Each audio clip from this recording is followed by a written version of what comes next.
Assalamualaikum warahmatullahi wabarakatuh. Selamat malam teman-teman. Jumpa lagi dengan saya Dwi Santoso dalam live sharing menulis. Mohon maaf teman-temannya, kita mulai agak sedikit lebih cepat karena ya persiapannya sudah selesai dan ya daripada kita agak menunda ya, khawatir juga kita nanti agak panjang. Kemarin kan rencana 1,5 jam, ternyata 2 seperempat jam kan. Jadi kalau kita mulai sekarang ya teman-teman ya, mudah-mudahan sih bisa 1,5 jam ya seperti biasa ya, sehingga 10:30 kita sudah selesai gitu. Tapi kalaupun nanti waktunya lebih panjang ya sekarang kita lebih leluasa waktunya karena kita mulai lebih awal gitu. Jadi itu ya teman-teman. Sekarang kita akan mulai masuk ke pembahasan untuk malam ini teman-teman ya. Walaupun ya teman-teman kalau yang ada yang ditanyakan mengenai dunia terus menulis, apakah itu pertanyaan berdasarkan live kemarin ataupun juga pertanyaan yang lain di luar topik live tapi masih terkait dengan dunia terus menulis, teman-teman bisa langsung ditanyakan ke saya teman-teman ya. Nanti saya akan jawab, kemudian setelah itu kita lanjutkan lagi pembahasan di malam ini gitu. Dan ya sebelum ada pertanyaan, jadi saya langsung masuk ke pembahasan malam ini untuk menghemat waktu. Tapi ya teman-teman, kapan aja yang ditanyakan segera bertanya di kolom komentar teman-teman, nanti saya akan jelaskan dan setelah itu saya lanjutkan lagi untuk pembahasan malam ini gitu. Nah, untuk malam ini sebetulnya kita melanjutkan yang kemarin dan teman-teman ya. Kalau teman-teman kemarin sempat ikut live saya, mungkin teman-teman masih ingat ya, yang kita bahas kemarin adalah bagaimana kita sebagai profesional, sebagai praktisi ya di kantor, apapun bidangnya, apakah di marketing, di finance, di human resource, kemudian di manufacturing, apakah di sales, apakah kemudian di bidang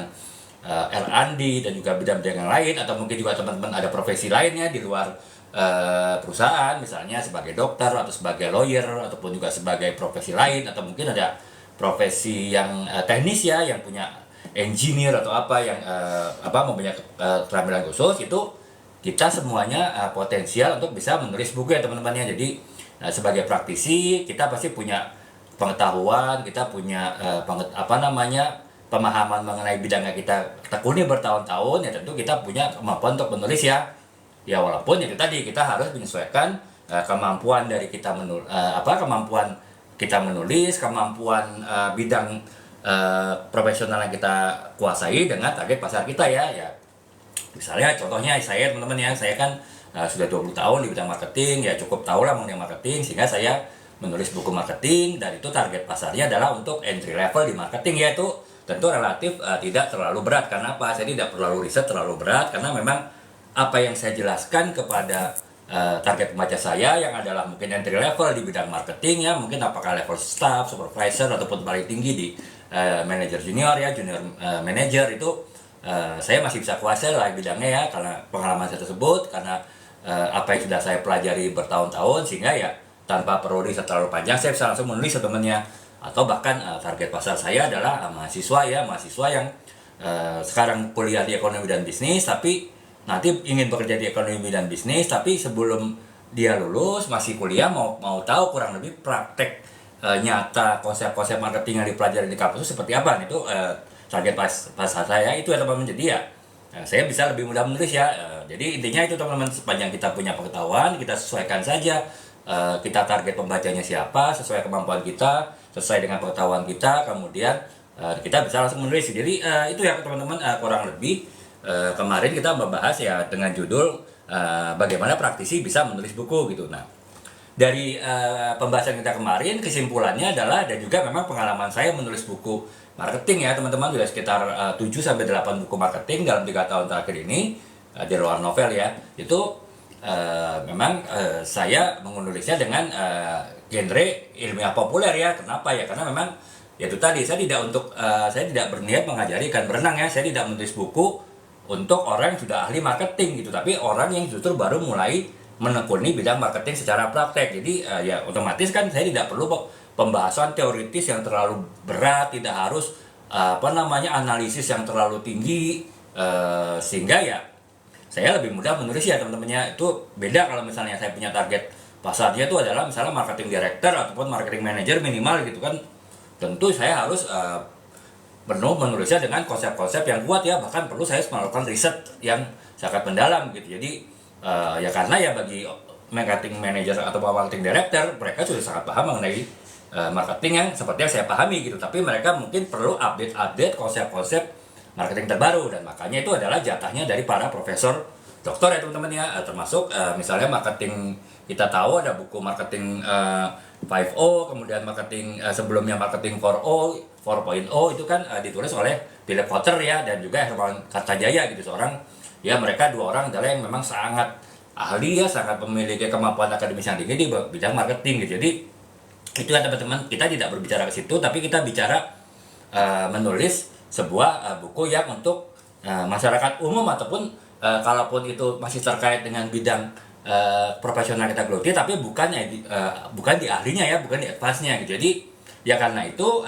kemarin ya kita sedikit menyimpulkan bahwa ya berdasarkan pengalaman saya dan juga mungkin pembahasan kita kemarin di live ya, bahwa genre yang bisa ditulis oleh kebanyakan para praktisi ya, termasuk teman-teman semua yang mungkin belum pernah menulis buku ataupun baru menulis buku juga 1-2 gitu, itu yang paling mungkin adalah bergenre ilmiah populer ya. Jadi artinya tetap buku tersebut menggunakan data-data, menggunakan fakta, menggunakan konsep-konsep ilmiah yang dipelajari di bangku kuliah, tapi ketika penerapannya, aplikasinya itu lebih ke sifat praktis ya, lebih sifat populer gitu, sehingga orang yang tidak terlalu ahli mengenai bidang itu, atau bahkan mungkin masyarakat umum yang sama sekali tidak tahu bidang itu, masih bisa baca tulisan teman-teman ya. Jadi itu teman-teman, mengerucut lagi dengan pembahasan kita kemarin ya, yang kita kemarin lebih membahas hal yang sifatnya basic, sifatnya mendasar, bagaimana kita sebagai seorang praktisi di kantor ataupun di bidang profesi kita yang lain, kita sebetulnya semua sama-sama punya potensi untuk menulis buku ya. Dan akhirnya dari pembicaraan kita kemarin, kita sepakat bahwa genre yang paling pas itu adalah genre ilmiah populer gitu ya, untuk bukan non-fiksi. Nah, karena itu kita kemarin juga lebih membahas hal yang sifatnya ideal ya, sifatnya konseptual, lebih sifatnya itu lebih ke ini ya, lebih ke konsep-konsep dasar, belum terlalu bagaimana praktek untuk menulis. Kalau teman-teman kemarin sempat ya lihat live saya mengenai bagaimana menulis sebuah seorang praktisi menjadi seorang penulis buku non fiksi. Nah itu makanya ya mungkin kemarin teman-teman mungkin masih yang akhirnya terinspirasi untuk menulis sebuah buku ya, sebagai mungkin resolusi 2024 ini teman-teman punya bidang keahlian tertentu, teman-teman ingin menulis bukunya masih agak bingung ya, karena memang ya saya bahas kemarin itu masih sifatnya pokok-pokoknya saja, dasar-dasar saja, belum terlalu implementasi cara menulis gitu.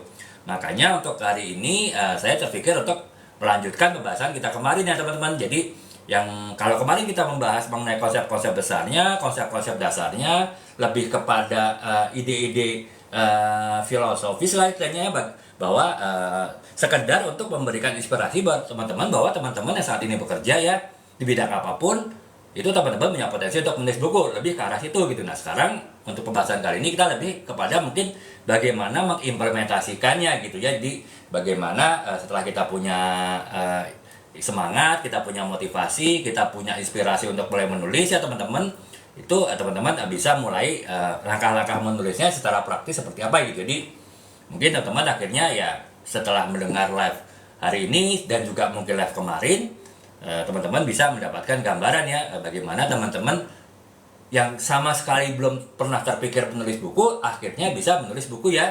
Ya nggak masalah teman-teman. Teman-teman hanya punya target 1 tahun ini 2024, mungkin kita mumpung masih di awal tahun ya, masih di Januari, menulis 1 buku aja nggak apa-apa deh. Mungkin buku tipis seperti ini aja ya teman-teman ya, buku 140 atau 150 halaman 1 tahun nggak masalah sih. Tapi yang penting teman-teman sudah memulai gitu. Dan ketika teman-teman sudah memulai, sudah jadi 1 buku, ya seperti pengalaman saya dulu ya teman-teman, itu otomatis kita sudah nggak ada beban lagi ya, nggak ada ketakutan lagi, tidak ada rasa tidak percaya dirinya, tidak untuk menulisnya itu sudah hilang ya teman-teman. Akhirnya bisa lebih ngebut ya dalam menulis. Mungkin tahun depan teman-teman bisa nulis 2-3 buku, kalau tahun ini teman-teman bisa berhasil menulis 1 buku ya, sesuai dengan bidang tugas, bidang pekerjaan, bidang profesional yang teman-teman tekuni saat ini gitu. Jadi kurang lebih itu ya Kak. Jadi nah sekarang kita akan mulai kayak pembahasan secara spesifik bagaimana kita menulis sebuah buku non fiksi yang bergenrekan ilmiah populer ya.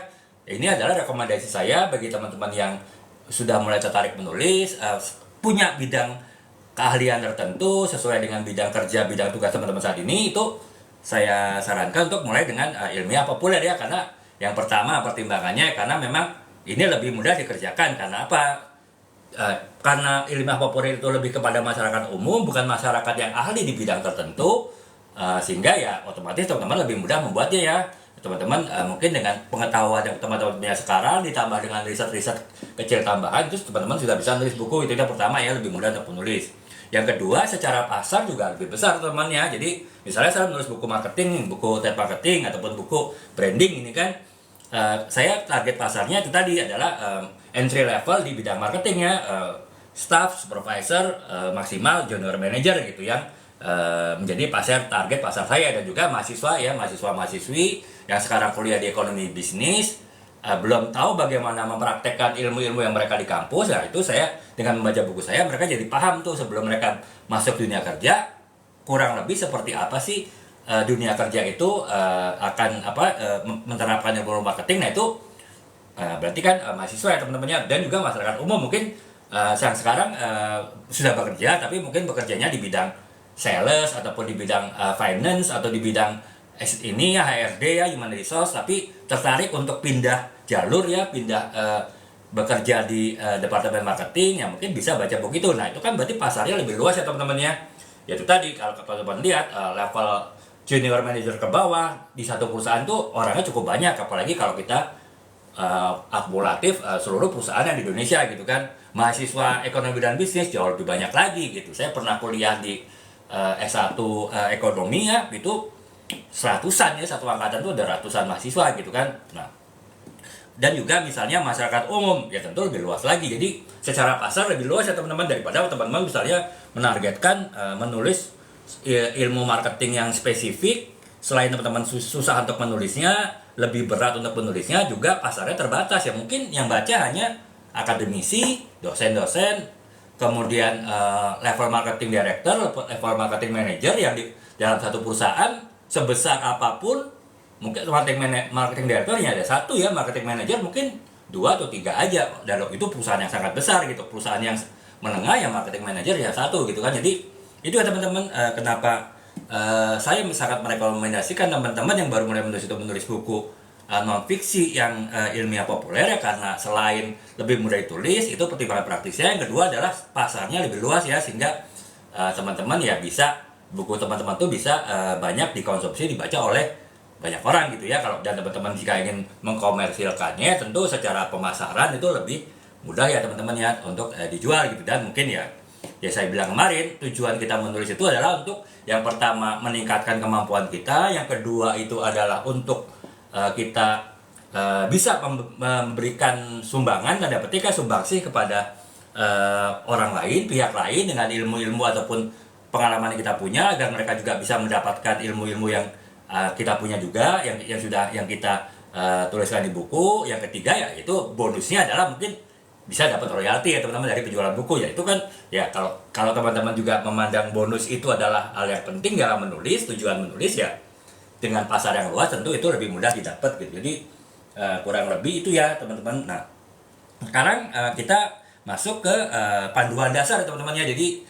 teman-teman yang saat ini mungkin ya itu tadi bekerja di bidang apapun, di divisi apapun di suatu perusahaan, ataupun punya punya pekerjaan ataupun profesi tertentu ya, yang sifatnya mungkin tidak bekerja di perusahaan tapi perusahaan sendiri, mungkin seperti dokter, notaris, lawyer, ataupun juga mungkin profesi-profesi lainnya, engineer gitu, yang mungkin tidak terikat dengan perusahaan, tapi teman-teman pasti kan punya kemampuan ya, punya pengetahuan setelah teman-teman jalani bertahun-tahun ya, teman-teman bisa menulis buku ya, buku ilmiah populer. Nah, panduan dasar untuk teman-teman yang punya keterampilan tertentu, pengetahuan tertentu, kompetensi tertentu, profesi tertentu untuk bisa menulis sebuah buku yang berfiksi ilmiah populer, itu yang ada cukup banyak teman-temannya, ada berapa belas. Nah saya akan mulai dari yang pertama gitu. Yang pertama adalah teman-teman harus memilih topik yang menarik dan relevan ya. Kenapa saya bilang topik menarik ya? Kalau teman-teman sudah memilih topik yang menarik, teman-teman akan lebih termotivasi untuk menulis ya, daripada teman-teman pilih topik yang tidak menarik, atau susah ditulis ya, otomatis teman-teman mungkin lebih susah ya untuk mengangkat motivasi untuk menulis gitu. Dan selain menarik, topik yang teman-teman pilih itu juga relevan ya. Jadi artinya itu dibutuhkan oleh pembaca gitu. Misalnya ini ya teman-teman ya, buku Trade dan Super Marketing, ini buku ini saya tulis pengalaman saya ketika di suatu perusahaan elektronik ya, saya ditunjuk sebagai head departemen trade marketing, padahal waktu itu saya tidak punya pengalaman trade marketing ya. Pengalaman saya waktu itu sekitar 10 tahunan itu di marketing ya, sampai ke posisi head marketing ya, senior manager marketing gitu. Nah, tapi saya harus menghandle departemen trade marketing ya, otomatis kan saya harus belajar banyak ya teman-teman ya. Dan ketika itu saya tahu bahwa buku-buku tentang trade marketing di Indonesia tuh bisa dibilang nggak ada gitu. Kalaupun ada itu bahasa Inggris dan sangat susah dicari ya. Kalau mau gampang nyarinya ya harus di eBay ya, di ya, situs jual buku internasional ya, Amerika ya. Dan ya tentu kan biaya harganya mungkin nggak terlalu mahal, berapa ratus ribu, tapi apa namanya ongkir masuk ke Indonesianya, pajaknya segala macam kan itu bisa mahal ya, bisa mungkin 500.000 sendiri gitu. Dan ya makanya ya berdasarkan pengalaman itu ya, saya akhirnya menulis buku ini teman-teman ya, buku Trade and Super Marketing. Selain saya akhirnya setelah saya menjalani bertahun-tahun di menjadi head trade marketing itu menjadi bidang yang sangat menarik bagi saya, sangat menantang bagi saya. Dan juga buku ini relevan karena apa? Belum banyak buku yang di Indonesia ditulis mengenai trade marketing ya, apalagi trade dan super marketing itu nggak ada, belum ada gitu buku bahasa Indonesia yang menulis ini gitu. Sehingga ini relevan bagi orang-orang yang baru bergelut di bidang trade marketing, dan di kampus setahu saya sampai sekarang belum ada mata kuliah trade marketing ya, karena memang di dunia pun baru 20-an 30 tahunan inilah ya trade marketing itu mulai dipergunakan gitu. Bahkan di Indonesia baru sekitar 10 tahunan lah ya, perusahaan-perusahaan menengah tuh baru menerapkan trade marketing itu. Tahun-tahun 2000-an awal tuh baru perusahaan besar ya, perusahaan multinasional yang menerapkan trade marketing. Nah, jadi saya memilih menulis buku trade marketing ini teman-teman, selain memang saya tertarik dengan topik ini dah topik yang menantang bagi saya, di mana saya di-challenge untuk membentuk departemen trade marketing dengan pengetahuan saya yang minim mengenai trade marketing. Terus juga buku ini relevan ya, jadi artinya sampai saat ini pun belum banyak buku tentang trade marketing ya yang dituliskan secara praktis dengan contoh-contoh praktis, dan juga menghubungkan dengan perkembangan teknologi yang ada saat ini ya, di mana trade marketing itu juga sekarang dikaitkan dengan super marketing. Nah, itu teman-teman ya, panduan dasar pertama ya teman-teman, ketika akan memilih topik yang akan teman-teman tulis ya, teman-teman harus pilih topik yang menarik bagi teman-teman dan juga relevan ya, artinya itu dibutuhkan oleh target pembaca teman-teman gitu. Nah, jadi itu teman-teman ya, yang pertama pilih topik yang menarik dan relevan. Kemudian yang kedua adalah teman-teman harus melakukan penelitian ya yang mendalam gitu. Ya seperti saya bilang tadi, kalau yang teman-teman tulis itu adalah ilmiah umum populer, mungkin teman-teman yang sudah puluhan tahun ya, seperti saya kan menulis buku ini sudah belasan tahun waktu itu saya sudah bekerja ya di marketing dan trade marketing gitu. Jadi secara umum ilmunya itu sudah ada di kepala saya ya, insya Allah ya teman-teman. Jadi saya tidak terlalu banyak riset mendalam. Walaupun begitu saya tetap harus riset gitu. Kenapa? Ya karena saya ingin menulis buku trade marketing misalnya, ataupun juga kebetulan saya waktu itu di perusahaan elektronik ya, membentuk departemen marketing, ataupun saya ingin menulis buku branding misalnya, buku ini ya, Branding for Non-Branding Company. Waktu itu saya bekerja di perusahaan produk konsumen gitu. Nah, pengetahuan saya mengenai ilmu marketing yang terupdate itu ketika saya menulis buku ini hanya di perusahaan produk konsumen gitu, ataupun pengetahuan saya mengenai perkembangan trade marketing yang paling update ketika saya menulis buku ini ya, saya sedang bekerja di perusahaan elektronik. Mungkin di perusahaan lain penerapan trade marketingnya agak berbeda. Nah, makanya ketika saya ingin menulis suatu buku yang umum ya, trade marketing untuk semua industri, kemudian juga buku branding untuk semua industri, otomatis saya kan harus belajar lagi kan, kurang lebih apakah perkembangan marketing ataupun trade marketing yang saya ketahui di perusahaan yang saya bekerja itu sama dengan perusahaan lain ya, otomatis kan harus melakukan kegiatan penelitian, teman-teman harus melakukan kegiatan riset, dan risetnya itu harus mendalam ya. Jadi ya karena kita menulis buku non fiksi kan kita menampilkan fakta ya, menampilkan data, walaupun kita menampilkan konsep pun konsep-konsep yang sudah ada ya, konsep-konsep yang sudah baku, konsep-konsep yang sudah diakui ya. Jadi kita jangan sampai salah menulis. Beda kalau kita nulis novel, kita salah-salah mengembangkan cerita ya, kita bisa bilang itu suka-suka saya sebagai penulis kan, menulis cerita seperti ini. Tapi kalau kita menulis buku non fiksi, kita nggak bisa bilang ini suka-suka saya nulis seperti ini ya, kalau nyatanya kita yang tulis itu adalah datanya salah ya teman-teman.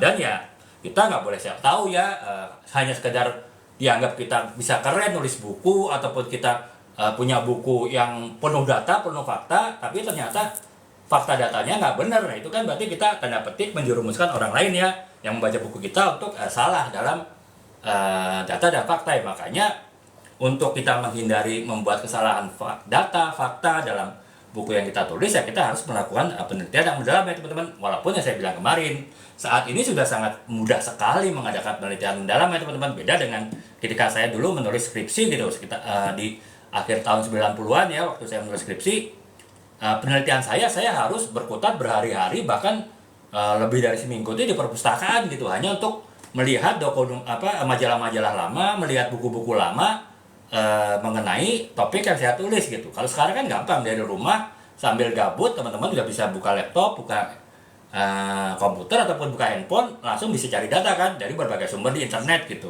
Ya apalagi sekarang ada ChatGPT kan, itu lebih memperingkas lagi kerja teman-teman gitu. Jadi ya nggak ada alasan sih kalau teman-teman tertarik untuk menulis buku ya, terutama buku-buku non fiksi yang sifatnya ilmiah populer, teman-teman harus melakukan penelitian yang mendalam. Itu yang kedua teman-teman ya, panduan dasar ketika teman-teman ingin menulis buku ilmiah populer ya, buku non fiksi dengan genre ilmiah populer gitu. Kemudian yang ketiga adalah teman-teman harus ini ya, merencanakan struktur buku ya, seperti saya jelaskan kemarin. Teman-teman itu kan ketika menulis buku itu harus menentukan tuh misalnya bab satunya apa. Ini kan misalnya nih saya trade and super marketing kan, saya ada 8 bab gitu, saya bagi 4 bab pertama adalah tentang trade marketing, 4 bab kedua adalah tentang super marketing.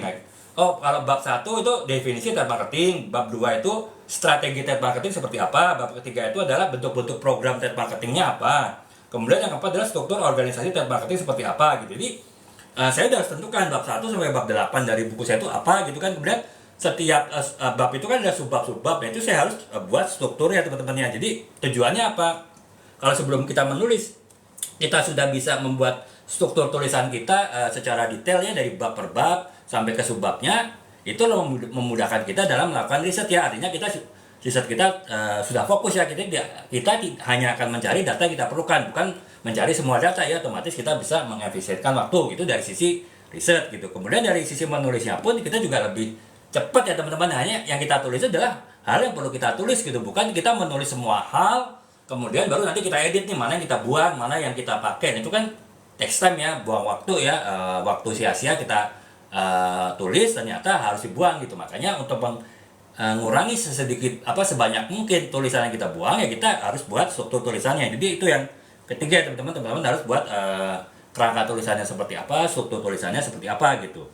Yang keempat ya, teman-teman harus menggunakan gaya bahasa yang jelas dan ramah ya, yaitu karena itu tadi teman-teman kan menulis buku ilmiah populer kan, berarti target teman-teman itu adalah misalnya saya menulis buku marketing, buku trade marketing misalnya.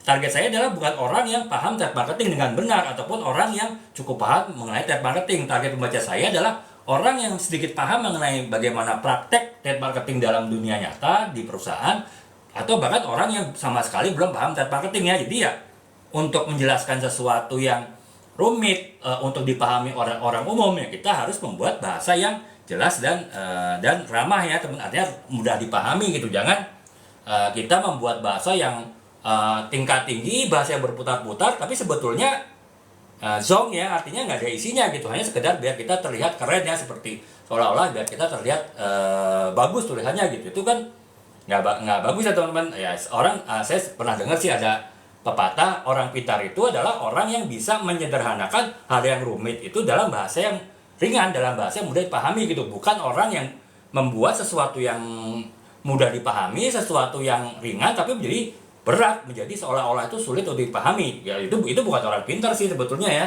walaupun dia bisa memutar-mutarkan kata gitu. Tapi itu tadi, bagaimana kita membuat sesuatu yang rumit, konsep-konsep yang rumit, konsep-konsep yang kompleks itu menjadi bahasa sederhana ya. Nah makanya ketika kita ingin menulis sebuah novel yang bertemakan ilmiah populer ya, kita harus bisa membuat tulisan dengan bahasa yang jelas dan ramah ya, artinya mudah untuk dipahami gitu. Nah kemudian yang selanjutnya adalah yang kelima, kita harus menggunakan storytelling ya teman-teman. Jadi ya walaupun kita menulis ini buku ilmiah teman-teman ya, buku keilmuan gitu, buku profesi, buku trade marketing misalnya, ataupun juga buku branding, tapi kita jangan seolah-olah kita menulis buku textbook ya, seperti seolah-olah kita menulis buku untuk textbook kuliah gitu. Tapi ya mungkin kita karena kita menggunakan bahasa yang sederhana, bahasa yang mudah dipahami ya, kita membuatnya tuh banyak storytelling. Nah, bagaimana teman-teman bisa membuat storytelling? Ya, antara lain teman-teman dengan banyak studi kasus ya teman-temannya. Ketika teman-teman menyajikan suatu konsep-konsep, kemudian teman-teman buat studi kasusnya. Nah, ketika teman-teman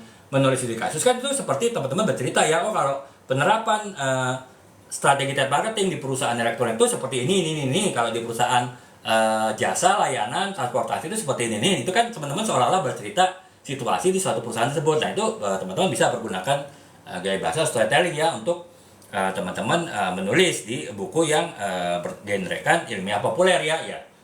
Terutama itu tadi yang paling mudah adalah kita menggunakan storytelling di studi kasus ya teman-teman.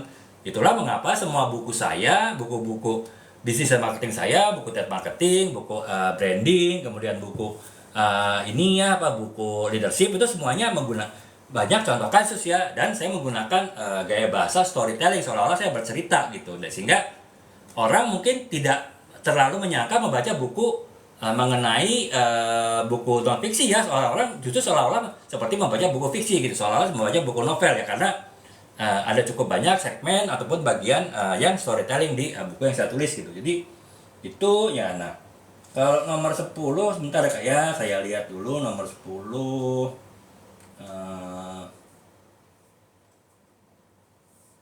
Ini kayak ini buku ini Kak, ini sebetulnya buku leadership Kak ya, Bos Otoriter.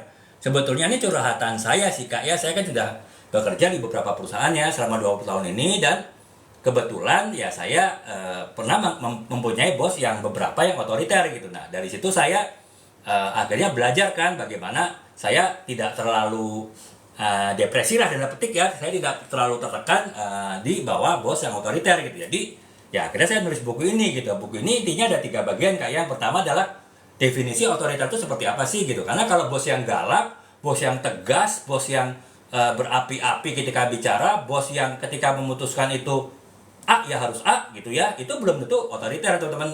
Karena apa? Bos yang itu kalau yang seperti saya bilang tadi, itu bisa jadi bos yang otoritarian ya. Kalau bos yang otoritarian itu adalah bos yang memang dia tegas, dia kalau udah bicara A ya harus A gitu. Kemudian dia lebih susah untuk di lobby ya, lebih susah untuk negosiasi gitu, karena ya dia teguh dengan prinsip yang dia pegang, teguh dengan aturan yang sudah ditetapkan gitu. Tapi sebelum suatu aturan itu ditetapkan, dia masih mau menerima pendapat dari anak buahnya gitu kan. Dia masih mau menerima masukan dari pihak lain gitu, dan ketika untuk memutuskan pun dia juga ada diskusi ya, tetap ada diskusi dengan anak buahnya gitu. Dan baru setelah itu dia putuskan, yaitu kita harus jalankan itu semua gitu dengan gaya tegasnya gitu kan. Itu kan sebetulnya masih oke lah ya teman-teman ya. Itu ada banyak perusahaan yang memang memerlukan gaya kepemimpinan yang otoritarian gitu. Nah, tapi kalau otoriter itu beda ya. Kalau otoriter itu dia maunya sendiri ya, menang-menangkan sendiri. Dia tidak pernah mau dengar pendapat orang lain, tidak mau dengar pendapat anak buahnya, dan ketika dia memutuskan, dia nggak peduli apakah itu akan menyusahkan anak buahnya, apakah itu akan justru membuat organisasi yang dia pimpin itu malah berantakan ya. Yang penting saya ngomongnya ini ya harus ini. Nah, itu bedanya teman-teman. Nah, otoriter. Nah, ya saya jelaskan dulu perbedaan bos otoriter dengan bos yang lain seperti apa gitu. Dan setelah kita yakin bahwa bos kita otoriter, ya baru saya jelaskan di bagian berikutnya itu bagaimana kita menghadapi bos yang otoriter ya, bagaimana kita menghadapi bos-bos yang otoriter. Saya ada jelaskan ada beberapa langkah, dari langkah yang paling ringan dengan yang paling berat gitu ya. Ya kalau yang paling berat seperti saya jelaskan kemarin ya, kita resign ya teman-temannya. Itu kalau itu sih sudah puncak bener ya, artinya kita sudah nggak bisa sama sekali mentolerir bos yang otoriter gitu. Tapi kan itu kan langkah terakhir atau teman-temannya, langkah paling berat. Tapi kan saya jelaskan tadi, saya ada beberapa belas langkah, dari langkah yang paling ringan sampai yang paling berat. Nah, teman-teman kan bisa coba tuh dari langkah yang paling ringan, kalau belum bisa diatasi naik lagi. Nah, itu saya memberikan langkah-langkah untuk menghadapi bos yang otoriter teman-teman. Itu yang bagian kedua. Nah, bagian yang ketiga, bagaimana bos yang otoriter itu bisa berubah ya. Karena bos yang otoriter itu kan sebetulnya inti masalahnya berdasarkan literasi yang saya baca itu adalah sebetulnya dia itu EQ-nya kurang ya teman-teman ya. Jadi EQ-nya dia, emotional quotient, kecerdasan emosinya tuh kurang baik ya. Sehingga ya karena dia kurang baik di sisi emotional quotient-nya, ya otomatis ya kita ya cara agar bos otoriter itu tidak otoriter lagi, ya setidaknya turun lah ya menjadi otoritarian tapi tidak otoriter, ya dia harus meningkatkan EQ-nya ya. Meningkatkan EQ-nya tuh juga ada beberapa langkah gitu, dari yang paling ringan sampai yang paling berat ya. Kalau yang paling berat ya konsultasi dengan psikolog ya, bukan psikiater ya teman-teman, dengan psikolog gitu ya. Nah, kalau dia ini ya konsultasi dengan psikolog itu adalah yang terberat. Kita nggak mungkin kan ngomong bos otoriter loh, bos konsultan sama psikolog ya, itu kan ya bisa-bisa teman-teman yang dipecat kali ya. Ya, ada beberapa langkah dari yang paling ringan. Mungkin teman-teman bisa mencoba ya langkah yang paling ringan supaya bos teman-teman tuh yang otoriter mau berubah ya. Nah, jadi itu teman-temannya ada 3 bagian ya. Yang pertama definisi bos otoriter, yang kedua adalah bagaimana menghadapi bos yang otoriter, yang ketiga adalah bagaimana bos otoriter itu bisa berubah ya, minimal turun jadi bos otoritarian. Syukur bisa menjadi bos yang demokratis kan. Jadi itu ya teman-teman, kurang lebih ya kalau yang mau tahu spill buku 10 itu seperti itu gitu. Jadi itu ya kak ya. Jadi kalau kakak punya pengalaman atau saat ini bahkan mungkin sedang menghadapi bos yang otoriter sih, saya sarankan mungkin untuk ya coba baca bukunya teman-teman ya. Ya setidaknya sedikit banyak bisa membantu lah ya, karena ini adalah sebetulnya curhatan saya. Buku ini pengalaman saya selama beberapa tahun menghadapi bos yang otoriter ya, sehingga ya saya cukup ya ada cukup pemahaman lah ya bagaimana untuk menghadapi gitu. Jadi itu ya teman-teman, kurang lebih buku nomor 10. Nah sekarang kita lanjutkan lagi. Nah tadi ya teman-teman ya, kita sudah bahas panduan dasar untuk kita bisa menulis buku ya sebagai seorang profesional, sebagai seorang praktisi di suatu perusahaan atau di sebuah profesi tertentu. Yang pertama kita pilih topik yang menarik dan relevan, yang kedua adalah penelitian yang mendalam, yang ketiga adalah kita rencanakan struktur tulisan, kemudian yang keempat kita menggunakan gaya bahasa yang mudah ya, bahasa yang ramah untuk dipahami, kemudian kita menggunakan storytelling. Nah kemudian yang keenam adalah kita menggunakan ini ya teman-temannya menggunakan mengutip sumber yang benar ya. Jadi artinya kan setiap buku non fiksi itu pasti kan harus ada daftar isi ya teman-temannya, daftar pustaka gitu. Bahkan yang setahu saya kalau teman-teman mau menerbitkan buku ya, dan ketika penerbit teman-teman itu mau mendaftarkan bukunya ke Perpustakaan Nasional untuk bisa dapat ISBN ya teman-teman. ISBN ini ya teman-teman ya,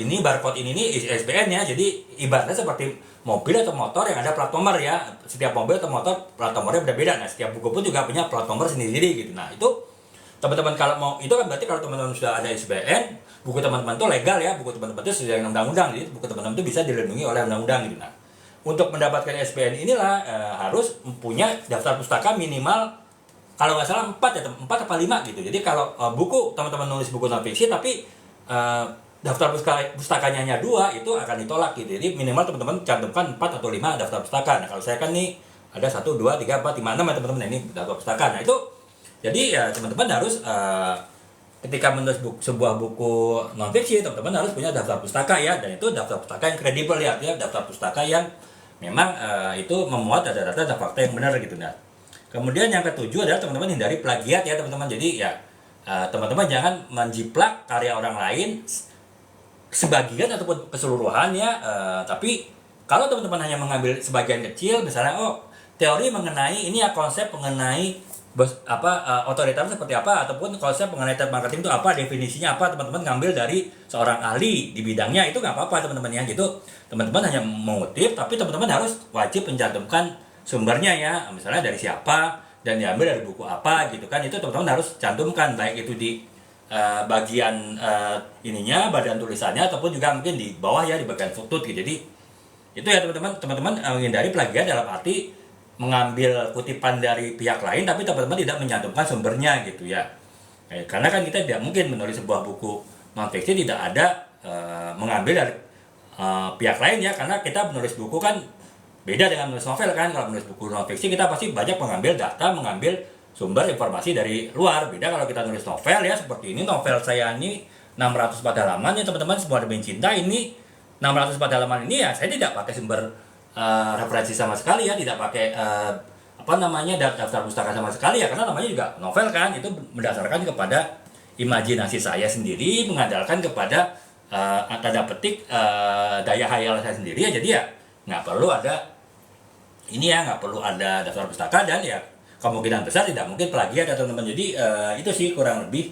Nah kemudian yang selanjutnya adalah teman-teman harus bisa melakukan revisi dan edit ya teman-teman. Jadi walaupun di penerbitan itu biasanya ada tim editor, tapi tetap Time editor itu maunya terimanya setengah bersih ya. Jadi artinya teman-teman sebagai penulis juga bertanggung jawab melakukan revisi dan editing tulisan teman-teman gitu. Baru nanti kalau ada yang terlewat itu nanti akan dibersihkan lagi oleh tim editor dari penerbit gitu. Nah, yang selanjutnya ada teman-teman bisa menambahkan ilustrasi dan grafik ya. Jadi artinya dengan teman-teman menambahkan ilustrasi dan grafik itu yang pertama lebih mudah untuk dipahami oleh pembaca. Yang kedua ya itu lebih berwarna teman-temannya. Jadi ya kalau di buku saya ini kan ada juga grafik, ada gambar, ada foto itu kan, sehingga terkesan buku yang non fiksi yang mungkin terkesan agak berat ataupun berat itu menjadi agak ringan ya, karena banyak gambarnya, banyak ilustrasi gitu. Jadi itu teman-temannya fungsi ilustrasi dan grafik selain memudahkan untuk dipahami juga membuat terasa buku teman-teman tuh lebih ringan ya, bukan buku yang berat gitu. Nah,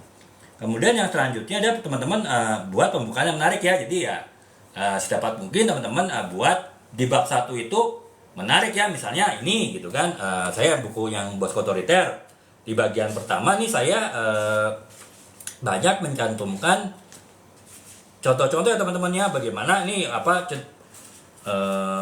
ini misalnya dengan pertanyaan nih, bosku otoriter. Nah itu kan berarti kan mengundang rasa ingin tahu pembaca teman-temannya ya.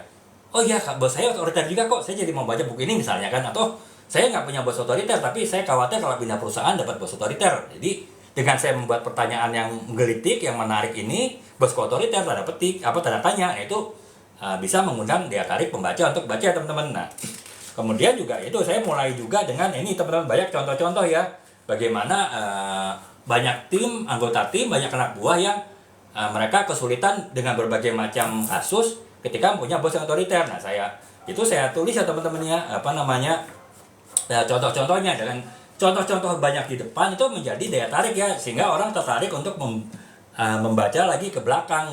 Karena apa? Di depan saya sudah jelaskan banyak contoh-contoh dengan bahasa yang menarik, dengan itu tadi, dengan studi kasus, dengan seperti menggunakan storytelling ya, sehingga akhirnya pembaca saya harapkan tertarik untuk baca bab-bab selanjutnya dari buku ini ya teman-teman. Jadi kurang lebih itu gitu. Nah kemudian yang selanjutnya adalah teman-teman bisa sesuaikan gaya penulisan dengan target pembaca ya. Saya bilang tadi buku ini adalah untuk pemula di trade marketing ya, sehingga gaya bahasanya gaya bahasa yang populer ya, gaya bahasa yang ringan, gaya bahasa yang tidak berat ya, bukan gaya bahasa ilmiah, apalagi gaya bahasa menggurui gitu.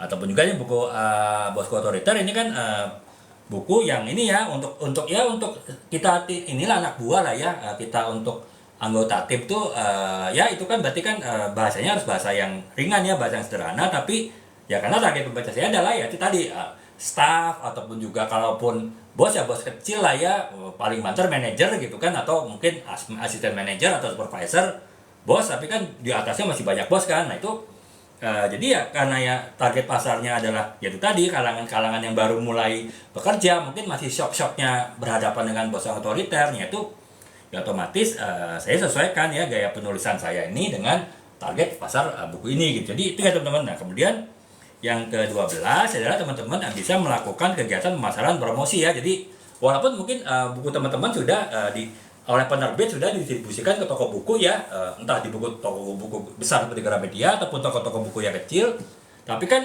buku teman-teman itu nggak bisa jual diri sendiri ya. Artinya buku itu akan digeletakkan saja di etalase buku, dan kalau orang-orang nggak tahu siapa penulis buku itu ataupun nggak kenal apakah buku itu kisahnya tentang apa, ceritanya tentang apa, ya orang mungkin nggak tertarik baca ya. Makanya teman-teman bisa membantu penerbit untuk melakukan pemasaran dan promosi ya. Misalnya teman-teman aktif di sosial media, ataupun teman-teman aktif di asosiasi keprofesionalan yang teman-teman sedang jalani sekarang, itu otomatis kan orang jadi tahu, oh ternyata si ini ya, misalnya saya buku marketing kan, oh Dwi Hasanto itu nulis buku ya marketing, ya marketing gitu. Kemudian oh dia pengalamannya lumayan lah ya di level sampai senior manajemen gitu kan, sehingga ya mestinya dia kompeten untuk tulis itu ya. Dengan kita mengenalkan banyak hal, istilahnya kita melakukan personal branding diri kita sendiri, otomatis ya bisa mengangkat buku kita ya, sehingga buku kita mungkin lebih banyak orang yang tarik beli gitu. Jadi itu kurang lebih ya teman-teman panduan dasar yang teman-teman harus miliki, harus lakukan ketika teman-teman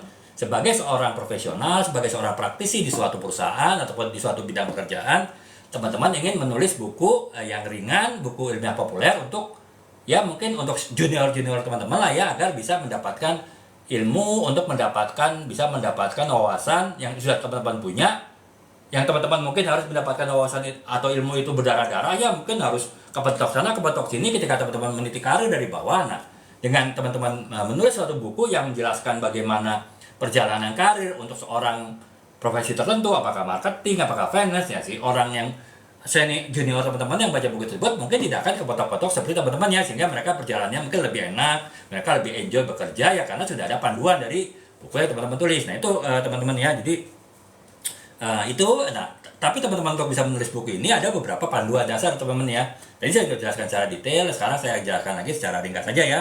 Yang pertama teman-teman pilih topik yang menarik dan relevan ya. Relevan artinya, kalau menarik artinya sesuai dengan kemampuan teman-teman, sesuai dengan pengetahuan yang teman-teman punya. Kalau relevan berarti ya itu buku tersebut dibutuhkan oleh target pembaca teman-teman gitu. Kemudian yang kedua lah, teman-teman melakukan penelitian yang mendalam ya. Jadi tetap teman-teman sudah punya pengetahuan, tetap harus menambah ilmu lagi ya untuk menulis suatu buku. Makanya teman-teman harus melakukan riset juga yang mendalam gitu. Kemudian yang ketiga, teman-teman harus membuat struktur tulisannya. Jadi artinya saya jelaskan tadi, teman-teman punya rencana menulis buku 9 bab, dari bab 1 sampai bab 9 apa, teman-teman harus tentukan tuh bab 1 apa, bab 2 apa, bab 3 apa gitu. Kemudian bab 1 pun ada sub-sub babnya kan. Nah, sub-sub babnya itu apa aja, teman-teman harus tentukan di depan gitu ya sebelum teman-teman nulis gitu.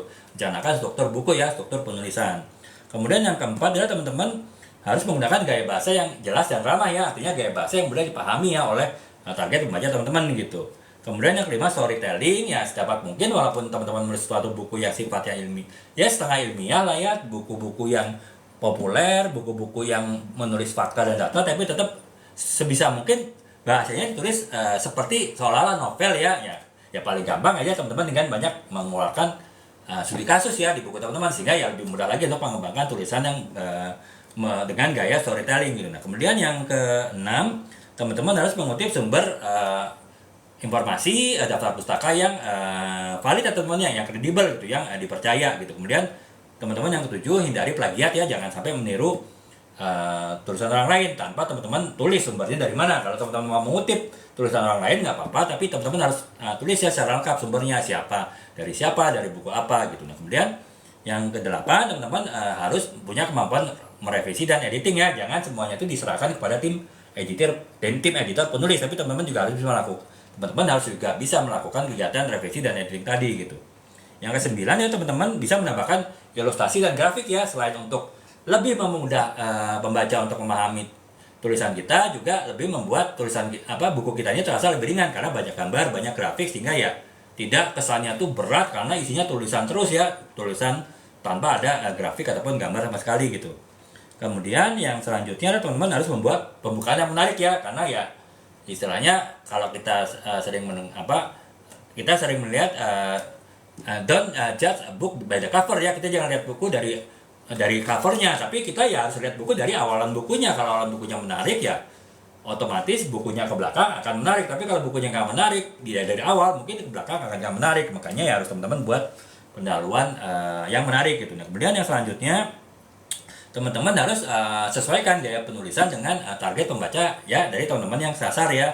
Dan yang ke-12, teman-teman bisa membantu pemasaran dan promosi buku teman-teman ya, antara lain dengan aktif di sosial media, ataupun juga teman-teman aktif di asosiasi keprofesian yang teman-teman sedang jalani ya, sehingga teman-teman lebih bisa mengenalkan buku teman-teman, lebih bisa memberikan keyakinan orang-orang ya terkait untuk membeli buku teman-teman gitu. Jadi kurang lebih itu ya teman-teman. Nah kemudian yang selanjutnya, sekarang kita bicara aspek ya teman-teman. Tadi saya sudah bicara panduan dasar ya, nah teman-teman perlu pahami gitu ketika teman-teman ingin menulis sebuah buku yang bergenre ilmiah populer ya, berdasarkan kemampuan ataupun pengalaman yang dimiliki oleh teman-teman secara bertahun-tahun yang teman-teman jalani ketika teman-teman bekerja ya.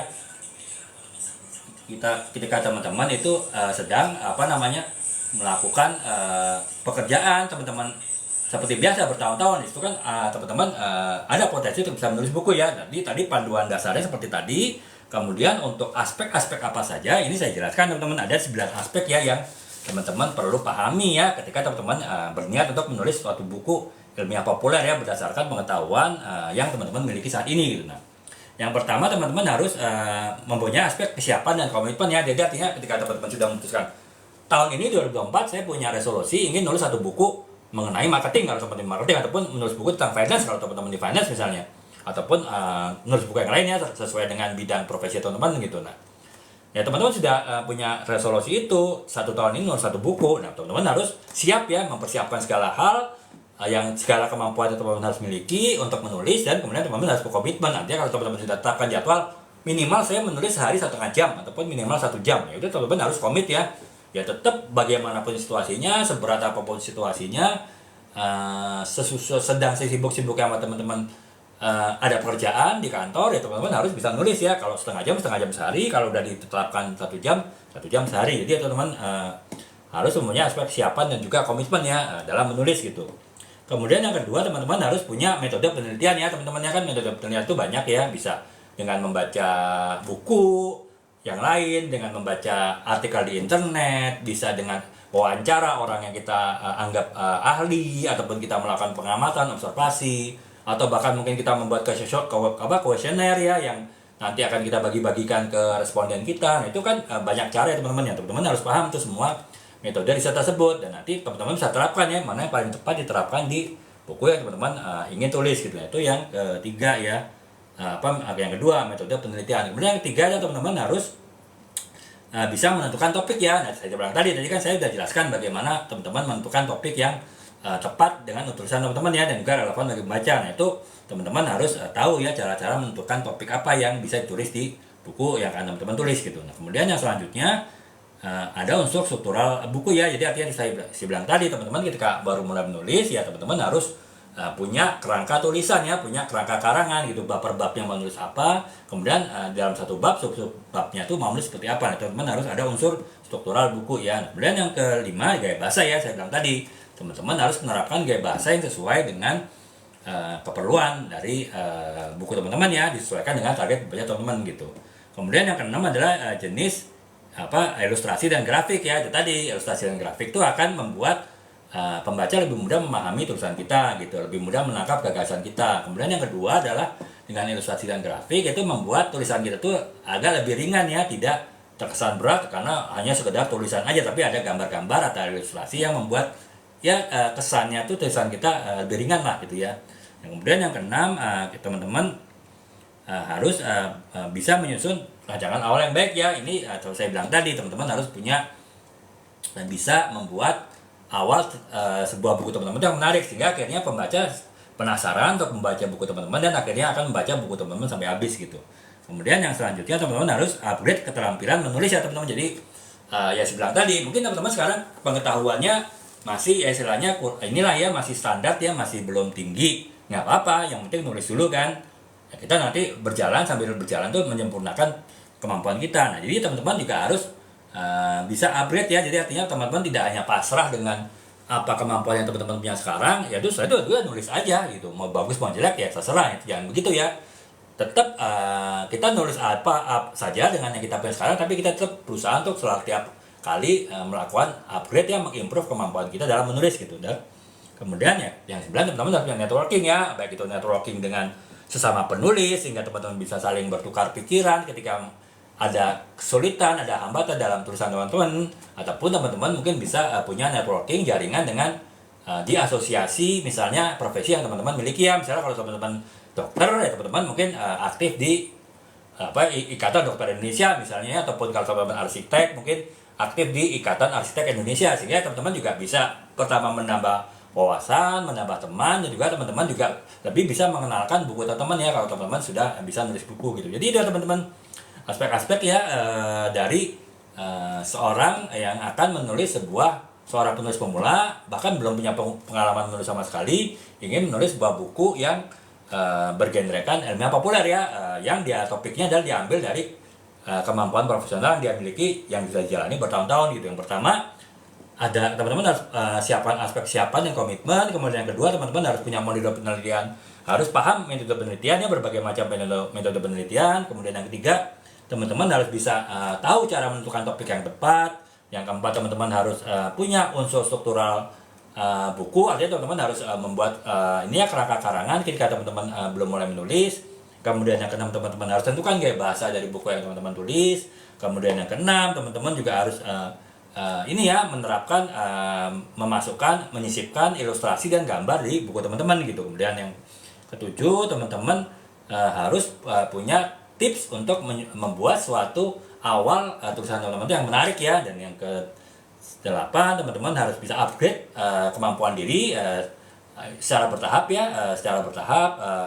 Kemudian yang ke-9, teman-teman harus punya networking ya, teman-teman harus punya jaringan dengan banyak pihak gitu. Jadi itu teman-teman aspek-aspek yang teman-teman perlu pahami, teman-teman perlu jalankan ketika teman-teman ingin sebagai seorang profesional, seorang praktisi ingin menulis buku yang bergenerkan ilmiah populer gitu. Nah sekarang bagaimana cara teman-teman upgrade diri agar teman-teman semakin lama bisa semakin bagus menulis dan bisa menghasilkan sebuah tulisan yang menarik ya teman-teman, tulisan yang bagus. Nanti saya kasih contoh, ada seorang seorang penulis, seorang profesional yang dia bisa menulis di buku pertamanya tuh langsung bestseller ya. Karena apa ya, dia mau mengupgrade diri ya, dia selalu berusaha belajar dari waktu ke waktu gitu. Nah yang pertama adalah teman-teman harus melakukan pelatihan penulisan ya. Pelatihan penulisan ya bisa jadi misalnya kan teman-teman ada ikut kursus menulis gitu kan, baik yang offline maupun online gitu. Jadi kan ada cukup banyak ya pelatihan menulis. Tapi ya kalau teman-teman punya kendala waktu, punya kendala budget ya, biaya ya, teman-teman mungkin bisa tidak mengikuti pelatihan menulis yang berbayar, tapi teman-teman bisa bergabung di kelompok menulis ya.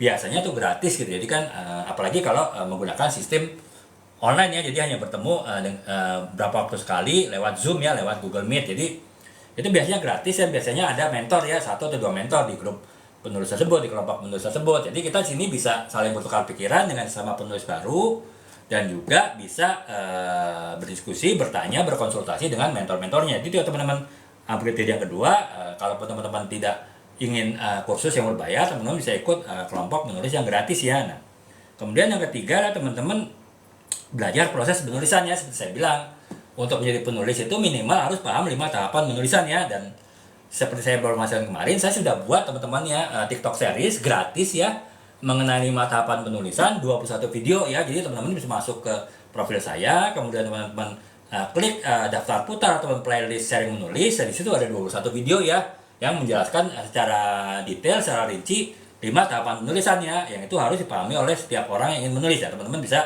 belajar dari situ. Ini kan gratis ya teman-teman ya. Jadi teman-teman paling hanya ya butuh waktu 1,5 jam sampai 2 jam untuk melihat keseluruhan video. Itu teman-teman sudah bisa punya basic menulis ya. Jadi itu teman-teman bisa belajar proses penulisan dari banyak cara ya, termasuk yang gratis yang saya bilang tadi. Saya sudah sediakan TikTok series buat teman-teman pelajarin gitu. Nah kemudian yang selanjutnya adalah teman-teman kalau bisa melakukan mentoring ya, artinya teman-teman belajar kepada seorang yang cukup ahli menulis ya. Ya itu akan lebih mudah dilakukan kalau teman-teman ikut kelompok menulis ya, kelompok menulis yang biasanya gratis, nggak berbayar, tapi di situ ada mentor ya, dan mentornya biasanya juga sudah pengalaman menulis banyak buku, sehingga ya kita bisa belajar ya dari mentor tadi gitu. Nah kemudian yang kelima, teman-teman harus bisa menerima kritik ya, dan juga feedback gitu ya, karena kan dalam kita menulis awal-awal pasti banyak kritik ya, pasti banyak feedback ya. Teman-teman harus melihat kritik itu sebagai saran untuk membangun ya. Jangan teman-teman menganggap kritik itu adalah cara untuk menjatuhkan teman-teman gitu. Jadi sebaiknya teman-teman memandangnya begitu ya. Jadi ya teman-teman juga bisa menulis dengan baik dengan mendasarkan kepada kritik-kritik ataupun saran-saran yang diberikan. Jadi itu teman-teman, saya ringkas sedikit bagaimana cara teman-teman mengupgrade diri sehingga teman-teman sebagai profesional, sebagai praktisi di suatu bidang itu bisa menulis ya sebuah buku sesuai dengan bidang profesi teman-teman dengan menggunakan genre ilmiah populer ya, yang tujuannya untuk masyarakat umum ya, bukan kepada orang punya keahlian khusus gitu. Itu yang pertama, teman-teman bisa ikut kursus penulis ya. Kalau teman-teman mau yang gratisan bisa ikut kelompok penulis. Kemudian juga teman-teman bisa belajar proses penulisan, tahapan penulisan. Ada yang gratis juga ya, saya bilang tadi saya sudah buat 21 video di TikTok series saya, seri menulis.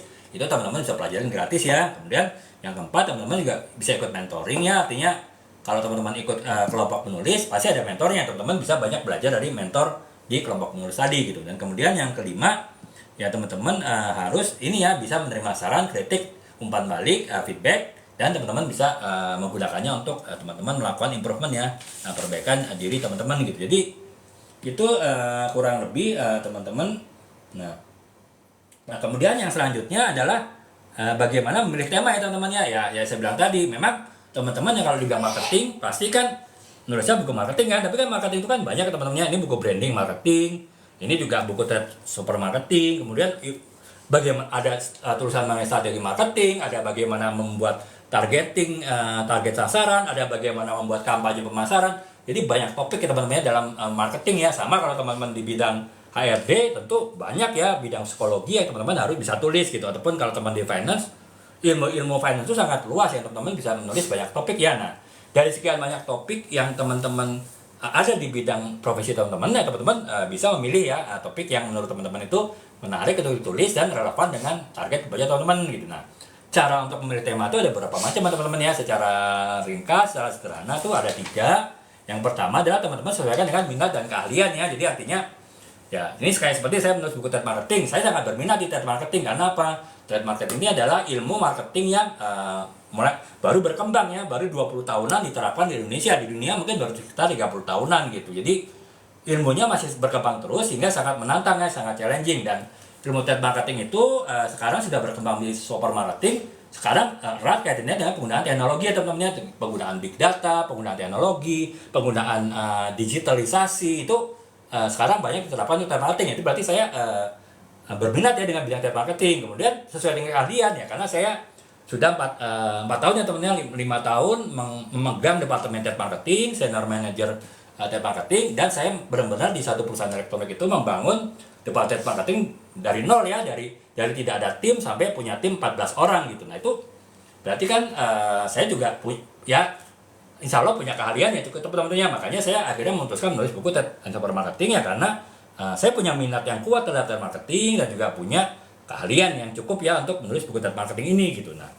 kemudian yang kedua teman-teman, relevansi dengan isu ya teman-teman. Jadi artinya ya teman-teman jangan menulis sebuah buku walaupun itu terkait dengan keahlian teman-teman, tapi buku itu juga relevan dengan zaman sekarang. Misalnya teman-teman di bidang komputer gitu ya, teman-teman di bidang komputer kan sekarang sudah bicaranya AI kan. Mungkin kalau teman-teman nulis AI itu relevan dengan masa sekarang gitu. Tapi kalau mungkin teman-teman bukan nulisnya AI, tapi teman-teman menulis bagaimana membuat programming dengan menggunakan DOS gitu kan. DOS itu kan sebelum ada Windows kan. Nah, itu kan berarti kan udah nggak relevan ya.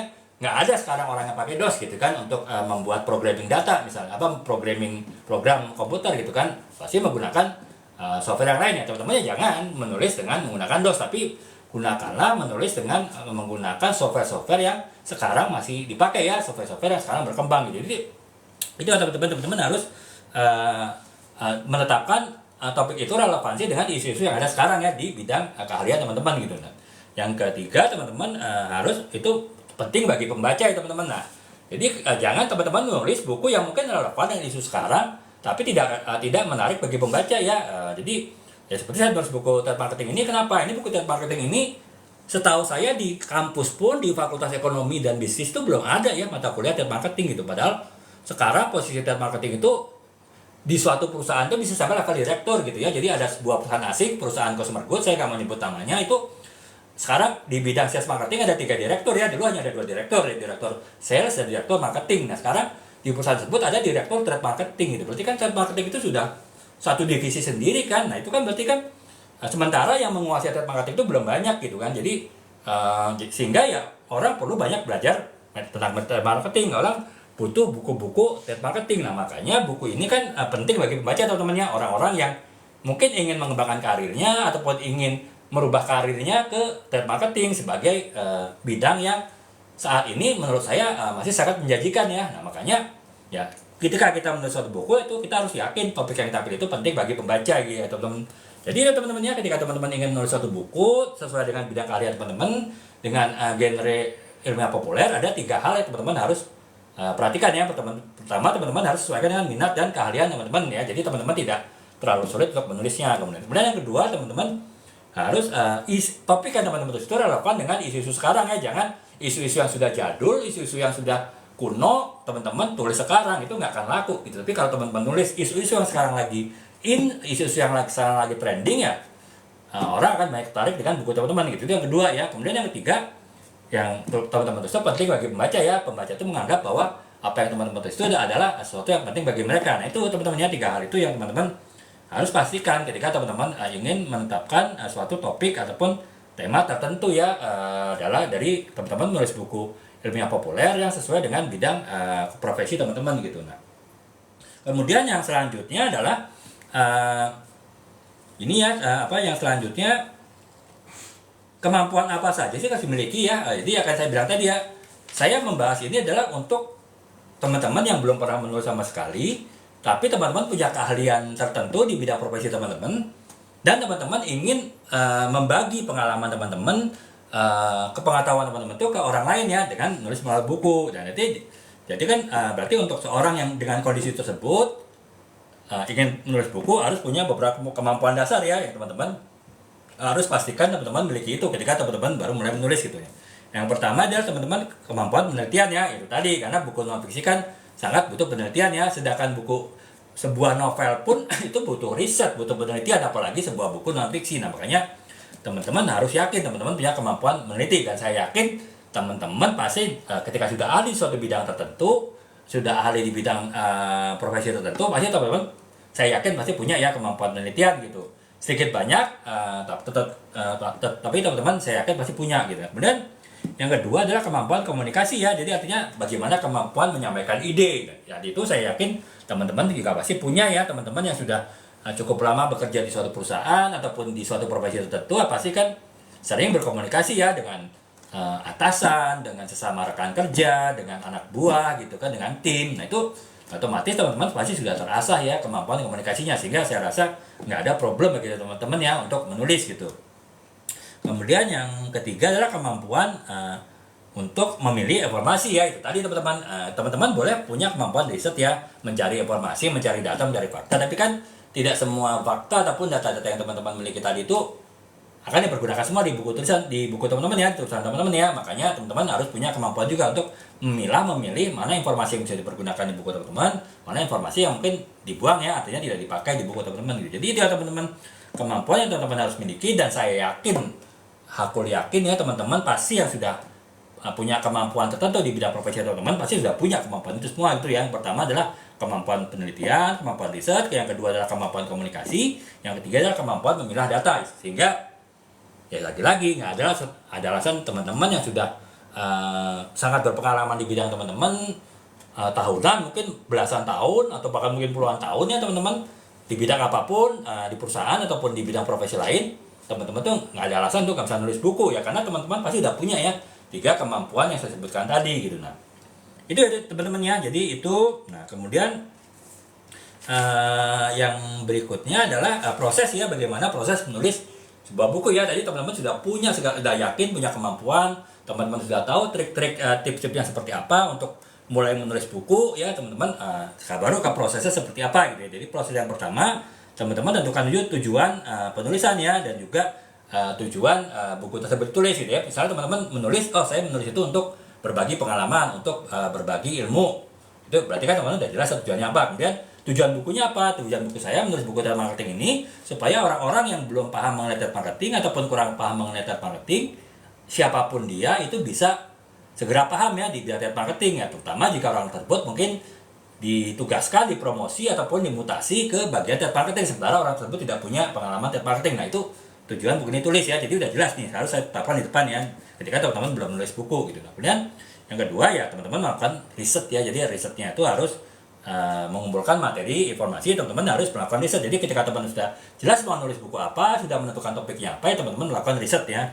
Kemudian yang ketiga, teman-teman membuat kerangka karangan gitu kan. Jadi membuat itu tadi bab 1, teman-teman mau menulis 9 bab ya, bab 1 sampai bab 9 itu apa aja isi tiap babnya gitu. Dan setiap bab itu ada subbab-subbab ya, teman-teman harus tentukan sebelum nulis masing-masing subbabnya itu akan membahas apa saja. Itu teman-teman harus clear di depan ya ketika teman-teman belum menulis gitu. Kemudian selanjutnya teman-teman melakukan pengembangan ide ya, berdasarkan kerangka tulisan yang teman-teman sudah punya ya, teman-teman lakukanlah pengembangan ide yang sesuai dengan teman-teman ingin tulis gitu. Nah itu.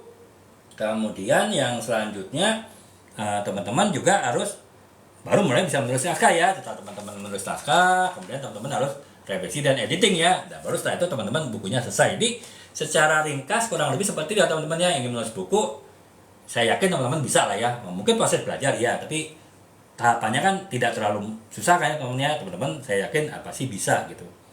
Jadi itu ya teman-teman. Nah sekarang saya ingin sekadar memberikan beberapa contoh ya teman-teman ya, seorang yang tidak punya pengalaman menulis sebuah buku ilmiah populer, tapi akhirnya dia bisa menulis sebuah buku yang terkenal ya, bahkan bestseller gitu. Yang pertama adalah buku Keajaiban Mikroorganisme yang ditulis oleh Asep Suparman ya. Jadi Asep Suparman itu sebetulnya ahli biologi ya, dia punya kemampuan kompetensi biologi gitu, tapi dia tidak pernah menulis selama ini gitu. Jadi dan ketika dia ingin menulis sebuah buku yang berjudul Keajaiban Mikroorganisme, nah, si Asep Sunarman ini dia ingin berbagi pengetahuan mikroorganisme kepada orang-orang di luar orang-orang biologi ya. Jadi banyak orang paham mengenai mikroorganisme seperti apa dan bisa menerapkannya di bidang keahliannya masing-masing gitu untuk mikroorganisme tadi. Makanya kemudian dia mulai menulis buku ya dengan gaya bahasa yang sederhana, gaya bahasa yang mudah dipahami ya, karena tujuan dari bukunya itu adalah untuk masyarakat umum ya, untuk masyarakat yang tidak paham mengenai mikrobiologi seperti apa gitu, mikroorganisme seperti apa gitu. Dan ya dia ya itu tadi untuk memperkenalkan buku-bukunya, dia juga aktif di media sosial, dia aktif di organisasi profesi biologi dan juga di kegiatan lain gitu, sehingga akhirnya ya buku ini tadi ya, buku yang dia tulis itu Keajaiban Mikroorganisme, buku pertama dia yang dia adalah ahli biologi tapi tidak pernah menulis selama sebelumnya, akhirnya dia bisa menulis sebuah buku yang bestseller ya teman-temannya. Yang membeli itu kebanyakan bisa buat orang biologi itu, tapi orang-orang di luar biologi. Nah, kenapa orang-orang di luar biologi itu tertarik untuk baca bukunya? Selain bukunya itu dianggap relevan, penting bagi banyak orang juga, ya karena gaya penulisannya tuh sederhana ya, gaya penulisannya tuh mudah dipahamin gitu, sehingga ya lebih mudah untuk bisa diterima oleh pembaca gitu ya. Nah, itu yang buku yang pertama ya teman-teman ya. Kemudian buku yang kedua adalah buku Misteri Keseimbangan Ekosistem ya, ditulis oleh Dr. Maya Puspita ya. Dia ahli biologi juga, memang dia doktor ya teman-teman ya. Tapi kan doktor itu memang biasa menulis, tapi kan beda ya, dia nulis tulisan ilmiah gitu, tulisan yang berat, tulisan untuk kalangan akademisi. Itu beda dengan teman-teman menulis sebuah buku yang ilmiah populer ya. Sama kalau teman yang bekerja di kantor pasti sering menulis juga kan. Ya saya sebagai marketing sering menulis laporan apa yang terjadi, yang saya lakukan, apa yang tim saya lakukan gitu kan, kepada atasan saya, kepada direksi, bahkan kepada owner gitu kan. Nah, sebetulnya saya juga menulis gitu, tapi kan itu kan bukan buku ini ya, bukan buku ilmiah populer ya. Tetap saya harus penyesuaian ya, sama dengan seorang dokter yang biasa nulis karya ilmiah harus menulis sebuah karya populer ya, tentu kan itu beda ya, dia belajar lagi gitu. Jadi ya teman-teman jangan melihat doktornya, tapi dia belum pernah sebelum ini menulis buku ilmiah populer gitu. Tapi si Dr. Maya Puspita tadi, dia bisa menulis buku Misteri Keseimbangan Ekosistem dengan motivasi agar orang-orang itu tertarik dengan ini ya, dengan ekosistem, dan kemudian bisa mengaplikasikannya dalam dunia nyata ya. Mungkin ya kalau orang ahli lingkungan, bagaimana memanfaatkan ekosistem untuk menjaga lingkungan, dan juga mungkin ya dan yang lain-lain ya. Kalau industri, orang ahli industri bisa memanfaatkan bagaimana agar ekosistem industrinya itu tetap terjaga baik, tapi perusahaannya tetap dapat beroperasi dengan baik juga. Nah, itu kan macam-macam ya orang memotivasi membaca buku ini, tapi dengan bahasa yang sederhana, dengan bahasa yang mudah dipahami, akhirnya orang-orang non biologi pun, orang-orang buat orang biologi tertarik untuk baca buku Misteri Keseimbangan Ekosistem ya, sehingga buku tersebut cukup laris di pasaran ya, cukup bestseller. Padahal ini lagi-lagi buku pertama yang ditulis oleh buku ilmiah populer pertama yang ditulis oleh Dr. Maya Puspita ya. Itu yang kedua gitu. Kemudian yang ketiga adalah buku Revolusi Kuantum ya, untuk pemula gitu. Jadi ini ditulis oleh Profesor Rahmat Nugraha, seorang fisikawan. Ya lagi-lagi teman-teman, sebagai profesor dia pasti sering menulis ya, tapi ya lagi-lagi itu kan yang ditulis itu buku ilmiah ya, struktur tulisan buku ilmiah, kemudian tata bahasanya, gaya bahasanya itu sangat berbeda dengan menulis buku ilmiah populer ya. Ya sama ketika saya bikin laporan ke atasan saya, sering setiap minggu, setiap bulan saya bikin laporan.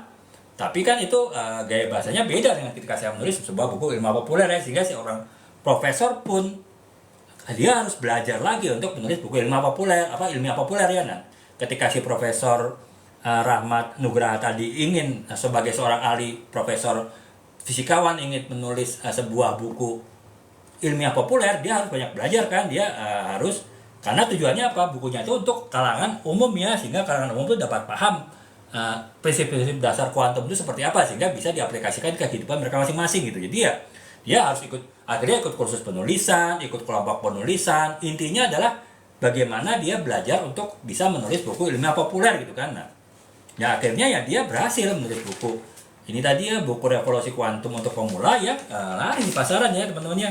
Buku yang sederhana, bisa dipahami oleh banyak orang, dan jadi bestseller gitu. Walaupun secara, kalau lihat judulnya ya berat ya, buku revolusi kuantum untuk pemula, tapi ya dia bisa, tadi saya bilang orang cerdas itu adalah orang yang bisa menyederhanakan suatu hal yang rumit, suatu yang sulit menjadi mudah dipahami, bukan orang yang membuat sesuatu yang sederhana menjadi rumit dengan bahasa yang berputar-putar. Itu bukan orang pintar ya kalau menurut saya ya teman-teman. Nah si profesor ini tadi dia pintar karena dia bisa membuat bahasa yang sangat berat, bahasa fisika sangat berat, yang dia bisa terima oleh umum, sehingga ya bukunya menjadi buku yang ini ya teman-teman, buku yang bestseller gitu ya. Nah kemudian yang berikutnya adalah yang terakhir ini teman-teman, ini buku bisnis ya, buku marketing. Jadi ada ini ya seorang ini Budi Santoso, dia seorang businessman ya, seorang praktisi bisnis lah ya. Dia menulis buku inovasi berkelanjutan di dunia bisnis ya. Jadi dia menulis buku ini ya supaya orang umum pun tidak harus di bidang, orang yang bergelut di bidang bisnis itu bisa paham bahwa dalam bisnis itu perlu inovasi ya, perlu kelanjutan dan bagaimana melakukan inovasi tersebut. Nah dia membuatnya dalam bahasa yang sederhana, bahasa yang mudah dipahami oleh orang umum, sehingga tidak hanya orang yang bergelut di dunia bisnis, mahasiswa pun bisa paham tulisannya gitu. Bahkan orang-orang di luar bisnis pun yang tertarik dengan bisnis itu juga bisa membaca bukunya dia tadi ya, sehingga akhirnya yaitu tadi dia sebagai seorang praktisi, seorang profesional bidang bisnis itu bisa menulis buku yang bisa diterima oleh umum ya. Tapi langkahnya nggak mudah juga, dia harus banyak belajar, dia ikut kursus penulisan, dia ikut kelompok penulisan, kemudian dia banyak banyak melakukan komunikasi, membangun jejaring ya dengan sesama penulis, juga membangun jejaring dengan sesama ahli bisnis, sehingga akhirnya dia bisa menulis sebuah buku yang sederhana, buku yang ringan, berjudul Inovasi Berkelanjutan di Dunia Bisnis. Tapi ya buku tersebut menjadi bestseller karena apa yang baca itu tidak hanya orang bisnisnya, orang awam pun, orang umum pun termasuk mahasiswa bisa baca gitu. Jadi itu ya kurang lebih teman-teman, bahwa ya lagi-lagi kita sebagai seorang yang punya kemampuan tertentu, keahlian tertentu, dan saya yakin teman-teman yang sudah bekerja beberapa tahun di bidang yang sama di suatu perusahaan, walaupun perusahaan yang berbeda-beda, pasti teman-teman punya keahlian tertentu ya, punya kemampuan tertentu gitu ya, sehingga ya saya yakin teman-teman bisa mengimplementasi pengetahuan teman-teman tersebut, ilmu teman-teman tersebut dalam suatu tulisan yang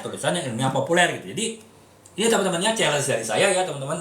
Kita 2 hari ini bahas mengenai bagaimana kita sebagai seorang praktisi yang setiap hari bergelut dengan rutinitas profesi kita, rutinitas praktisi kita, tapi kita bisa juga menulis dan tulisan kita tuh bisa berguna oleh banyak pihak ya, dengan menggunakan genre yang bergenrekan ilmu populer. Nah, itu saya challenge teman-teman ya. Jadi seperti teman-teman kalau mungkin sempat masuk ya dalam beberapa hari ini beberapa VT saya mengenai resolusi 2024 menulis buku atau menulis novel ya, saya challenge teman-teman dengan setelah mendengar penjelasan saya 2 hari ini, teman-teman dengan sesuai dengan keahlian bidang teman-teman masing-masing punya resolusi ya, nanti akhir Desember teman-teman sudah bisa nulis 1 buku, syukur buku tersebut sudah diterbitkan oleh penerbit gitu, sehingga ya teman-teman berarti sudah bisa membuktikan teman-teman itu sudah mampu untuk menulis gitu. Dan kalau saya bilang tadi seperti dengan keran air begitu, teman-teman sudah bisa nulis 1 buku, selanjutnya teman-teman akan ngalir terus untuk menulis gitu. Jadi ya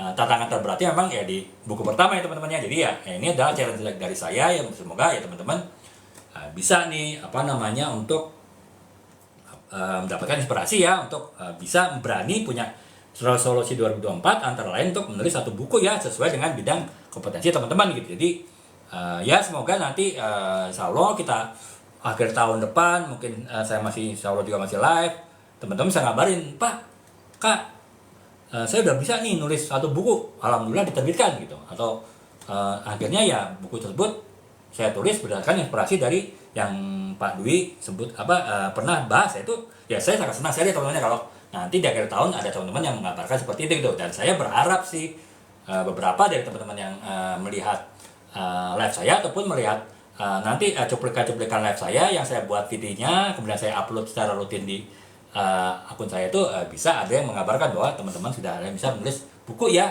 di akhir tahun ini gitu. Demikian teman-teman ya kurang lebih itu. Jadi lagi-lagi ya teman-teman ya, kita menulis itu dengan banyak tujuan. Yang pertama untuk keperluan kita sendiri, seperti saya bilang kemarin, kalau teman-teman menulis, teman-teman tuh tergerak untuk selalu belajar ya, sehingga teman-teman dengan bidang keahlian teman-teman saat ini, bidang profesi teman-teman saat ini selalu update dengan kabar terbaru. Karena apa? Teman-teman selalu menulis mengenai bidangnya yang teman-teman jalanin ya. Seperti saya di bidang marketing nih, saya selalu menulis buku marketing ya, buku net marketing, buku branding, itu saya otomatis harus setiap hari belajar ya, dengan ya mungkin hanya sekedar baca internet, artikel internet, tapi itu memaksa saya secara nggak sadar untuk belajar, sehingga ya otomatis kompetensi kita terus berkembang teman-teman ya. Kalau kita menulis itu tujuan bagi diri kita sendiri. Nah, tujuan bagi orang lain itu bisa kita memberikan manfaat bagi orang lain ya, terutama orang-orang yang kemampuan ataupun pengalaman itu di bawah kita, sehingga mereka dengan kemampuan dan pengalaman masih di bawah kita, dengan masa kerja masih di bawah kita, tapi mereka sudah bisa punya kemampuan sama dengan kita. Karena apa? Mereka bisa menyerap ilmu, menyerap pengalaman yang kita punya melalui buku-buku yang kita tulis. Jadi kita juga bisa berguna bagi orang lain dan bagi diri kita sendiri ya teman-teman ya. Jadi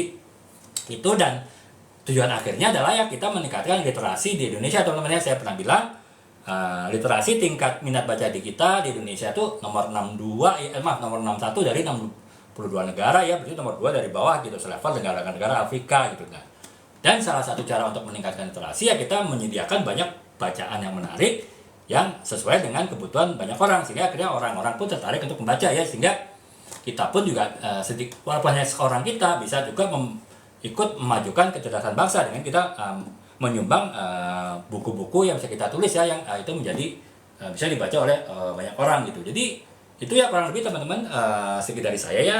Semoga bisa memberikan manfaat dan teman-teman bisa ini ya, bisa terinspirasi untuk menulis gitu. Demikian teman-teman, kalau ada yang ditanyakan, teman-teman bisa tanyakan ya mungkin di paragraf saya berikutnya, apapun mulai dengan terus menulis. Dan juga ini ya, dan juga teman-teman bisa juga di video-video saya ya, nanti saya akan coba jawab baik melalui video ataupun di live saya selanjutnya gitu. Demikian teman-teman, sampai jumpa lagi di live saya selanjutnya setiap jam 9:30 malam ya, insya Allah, ataupun dan dengan topik-topik yang berbeda ya, sesuai dengan apa yang mungkin teman-teman perlu ingin tahu di bidang tulis menulis gitu. Demikian teman-teman, terima kasih atas pelatihannya, semoga memberikan pencerahan dan semoga bisa berguna bagi teman-teman gitu. Demikian, assalamualaikum warahmatullahi wabarakatuh. Selamat malam, salam.